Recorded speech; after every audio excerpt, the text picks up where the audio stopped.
Alright, what is up folks? So the scenery for this video is going to be a little bit different, as you guys can see in the background. So I'm spending about a week in rural China, and I'm talking really country. Isn't exactly a paradise, but yeah, some of these buildings, they could be over 100 years old.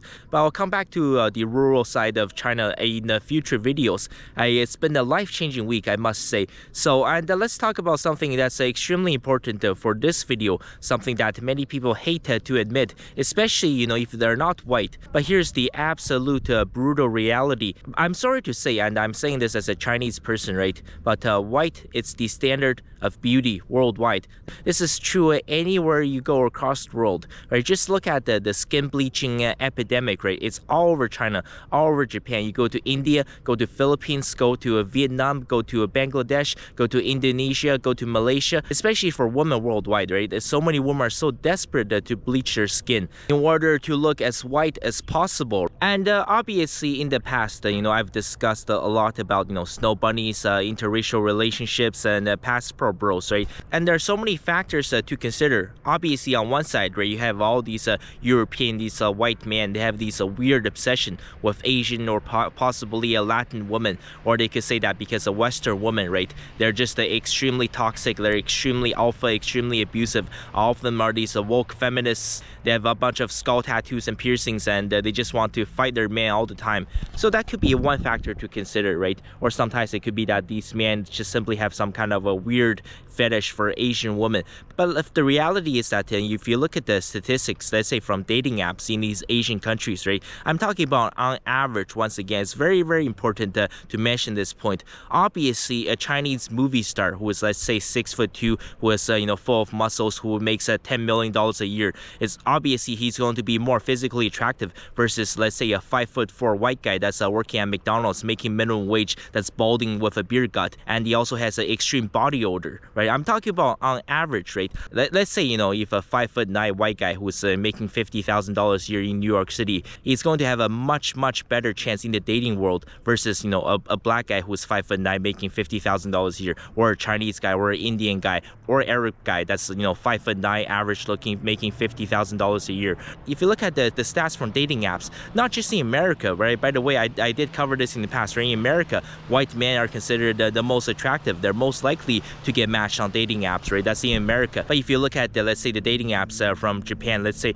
from Philippines, or from Vietnam, from Cambodia, from Thailand, the average white dudes, those passport bros that goes to these countries, right, the chances of them matching with a local Filipino or local Thai girl or local Vietnamese girl is anywhere between 5 to 10 or 15 or even 20 times higher versus the average, you know, the Thai man or the Filipino man or the Vietnamese man, right? That's just the brutal reality, right? So generally speaking, right, the standard for beauty worldwide, especially true for men, right? You're looking at, generally speaking, someone like, let's say, Adam Driver, or a Ryan Gosling, or Chris Hemsworth, or someone like a Henry Cavill, right? Superman. So generally speaking, worldwide, right, the vast majority of the women, if given the chance, they would prefer to choose a white man, simply because the European gene is more desirable. A lot of Asian women, they simply don't want to choose Asian men because a lot of these women, they don't want to end up having kids with their facial features. They don't like the way Asians look, especially the eyes. They want to have their kids to have European eyes. They want their kids to look as white as possible, and there's absolutely nothing controversial about it. For example, if you look at a country like Philippines, right, every year the Miss Universe competition, right, it's extremely popular in the Philippines, and the competition's fierce. If you look at, you know, the models that's being selected in the Philippines that gets chosen to represent the Philippines, let's say in Miss World or Miss Universe, almost every single one of them is half Filipino, and almost every single one of them has a white father and a Filipino mother, right? There's been a couple winners of Miss Universe from the Philippines, right? You have Pia Wurtzbach.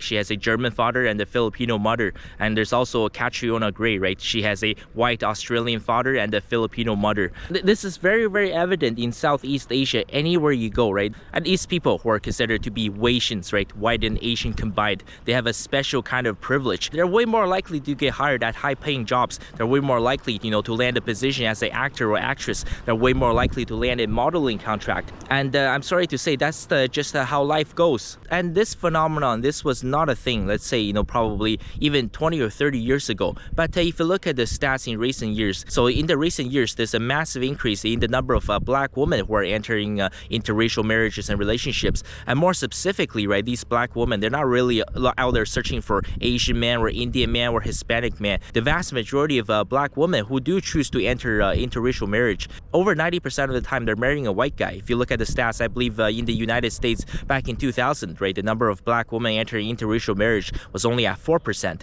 Now it's at 12%. What do they call this, right? Instead of a snow bunny, these black women, they're getting themselves a snow puppy. So that's 1 out of 8 black women. So I did mention, right, in previous videos, right, a lot of times, when a black man makes a lot of money, right, I would say at least 50%. It could be even higher, right? Let's say, 50% of black men who are making, let's say, $200,000 US a year or above, right, there's a 50-50 chance that they will end up with a snow bunny or a Hispanic woman. And this is also true, I would say, amongst the black women. So a lot of these are really, really rich and successful black women I've noticed in recent years. They tend to choose a white partner as well. And I'm sorry to say, a lot of times these interracial marriages and relationships, right, oftentimes people go into these marriages and relationships with one specific goal. They're only choosing to date or marry that person simply because the color of their skin, simply because of their ethnic background. I can give you guys a few examples quickly off the top of my head, right? Someone that's on the Supreme Court, Ketanji Brown Jackson, right? She's got herself a snow puppy and she's very, very successful herself. She makes a lot of money. Another great example, Serena Williams, right? She's got herself a snow puppy. Also, more recently, someone like Candace Owens. So Candace Owens, by the way, her name is Candace Owens Farmer. So she's married a white British man.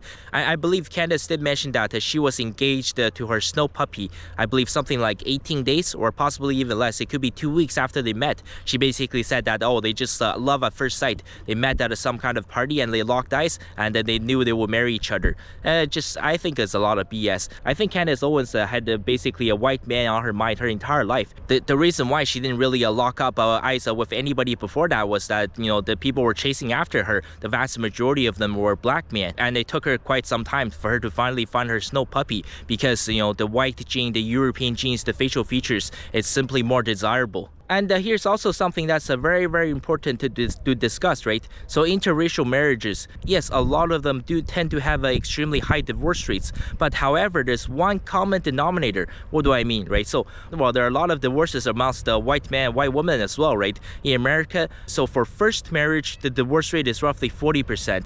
It's up to 50 overall. It's because people keep getting serial married, like members of my family. So there's a bunch of second, third, and fourth, and fifth marriages. That's why the divorce rate gets so high. So roughly you're looking at about 40%. But however, let's say if it's a Mexican guy marrying a white girl, it doesn't matter, or it's an Indian guy that's marrying a white girl, or a Chinese guy that's marrying a white girl, or a black guy that's marrying a white girl. See, the white girl, that's a common denominator. Virtually every single one of them will end up in divorce at some point, right? There are very, very few interracial marriages between a non-white man and a white woman that can last all the way until the end. However, when it's flipped the other way around, it's not necessarily true, right? If it's a white guy that's marrying a Mexican girl, or if it's a white guy that's marrying an Indian girl or a Chinese girl, right, or especially a black woman, the divorce rates aren't necessarily higher. In fact, I've looked at all these relationships and marriages between interracial couples. The interracial couple that's least likely to get divorced is a white man and a black woman. I found that to be very, very interesting because on the other side, right, when it's a black man and a white woman, they have the highest divorce rate amongst all interracial couples. And I think there's a very, very good explanation for this. I'm sorry to say, it's generally speaking, white men are better at choosing their partners. I'll give you guys a great example. So let's say if you divide, the black man with snow bunnies, right? Let's say if you look at the black men who are making $50,000 US per year or less, look at the white girls these black men are with. And I'm sorry to say, these black men, they're not getting the top of the line, the first tier, pure, the pristine, the gorgeous snow bunnies. The vast majority of the time, even these black men, of course they can get a white girl, but the vast majority of the time, the white girls, they fall into the POG category, the big, fat white girl. Or it's a white girl with, let's say, a body count of 125. She's a chain smoker, a raging alcoholic with a bunch of tattoos and nose rings and piercings.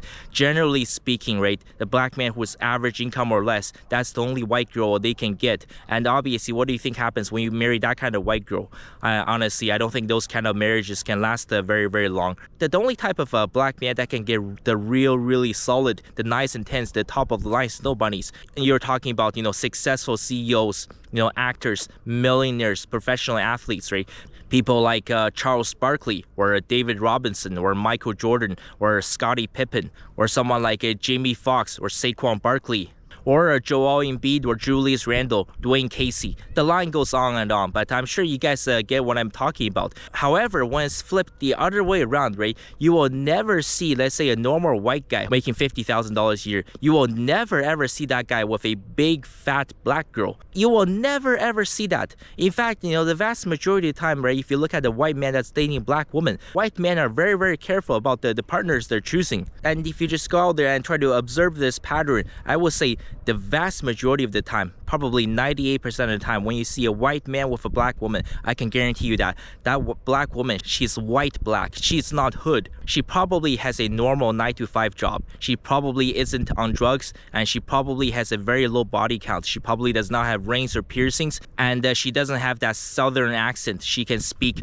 proper English. I understand that this point will trigger a lot of people, but it's the reality. And I think this is a massive contributing factor as to why, white man and a black woman interracial marriages are the least likely to end up in divorce. I'm sorry to say is that, one thing you have to realize is that a lot of times, white woman is the common denominator for a record number of divorces, and also white men, they're simply better at choosing women. Also, vice versa, the other way around. The white gene is simply more desirable and it's more wanted, right? So a lot of black women, once they can afford to live the hood, once they can give themselves a good education, right? As soon as they're able to climb the corporate ladder, as soon as they can make a little bit of money, as soon as they have a little bit of a success themselves, they will also leave black men behind, because now they think that I'm better than these these hood people, right? Now I deserve to give myself a snow puppy. And I'm sorry to say that's just the brutal reality. And as the white population is constantly shrinking worldwide, right, there's going to be a very, very fierce competition, especially amongst the non-white women, right? They will be throwing themselves at these top-tier white men. But what about white women, right? So if white men are so desirable, shouldn't it be the same for white women? Why don't you see a passport bros going to Ukraine or Russia or going to America to look for a snow bunny? Well, they certainly do exist, but certainly in a much smaller number versus the number of white men going to other countries to look for Asian or Latin women.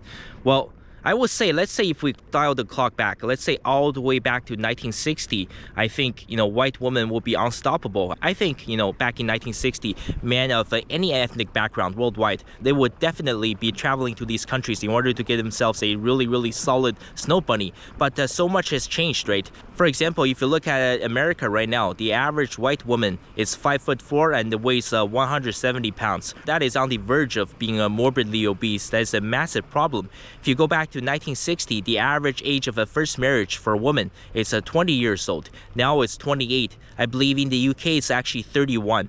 And this is extremely concerning because, for the ladies, by the time you're 35, that's already a high-risk pregnancy. So, the amount of a high-value woman has dropped dramatically over the years. Back in 1960, you get to marry a 20-year-old virgin, right? Nowadays, you get a woman that's 28, 30, 32 for her first marriage, and she probably already has a body count of 20, 30, 40, or even 100. And also, way back in 1960, the vast majority of women did not smoke, they did not drink, they did not do drugs. How many modern white woman checks all three boxes, right? I would say, 20, 30, possibly 40%. Way back in the 60s, right? None of these white women had any skull tattoos, didn't have any weird nose rings, didn't have any tongue piercings. Just look at what these modern white women are doing to themselves. I think this is a massive contributing factor as to why, the attractiveness for white women has gone down dramatically over the past 50, 60, 70 years. Here's the thing, right? If white women actually never embraced third wave feminism, if they actually stayed fit like their mothers and their grandmothers, right? If they never picked up smoking, drinking, gambling, if they had no tattoos, if they had no nose rings, no piercings, then honestly, yes, I would say white women will be absolutely unstoppable. There's no way these Asian and Hispanic women would have any chance to compete with them, right? Because, one thing I would have to say is that, as an Asian man, one thing that Asian women's lacking is, these. What do you call these? however you want to call it. But generally speaking, the vast majority of men worldwide, yes, they do prefer women to be skinnier. They don't like fat women. But a lot of men do like women with amazing athlete's body, right? They love these in the front, also in the rear. That is one thing that Asian women cannot compete with a white, black, or Latin woman. And yes, I do realize that a lot of people will disagree with all the points I have made in this video. A lot of people think, I'm being bought and paid for something. A lot of people saying that, I'm a white man's lapdog. But here's the thing, it doesn't matter which part of the world you travel to, it doesn't matter where your religion or your ethnic background is. I would say, generally speaking, the quality for both man and woman has completely gone down the drain in the past 50 years. And the reason why this is happening, I will come back to this in a future video because this video is already getting so long. So like I did mention at the start of this video, I'm spending about a week in the rural countryside of China, and it has completely changed my life and my perspective on so many things in life. And I will have a few upcoming videos that will completely shock you guys. It will completely change your mind and your perspective on everything that you have seen in life. I will show you guys how much modern men have fallen. Yes, obviously a lot of people have been talking about, the quality of modern woman has gone down by so much. But yeah, I would say it's the same thing for modern men worldwide. I will show you what these, really old Chinese grandpas are actually capable of. So I will come back to this topic. Thank you guys so much for staying all the way until the end. I'll see you guys next time.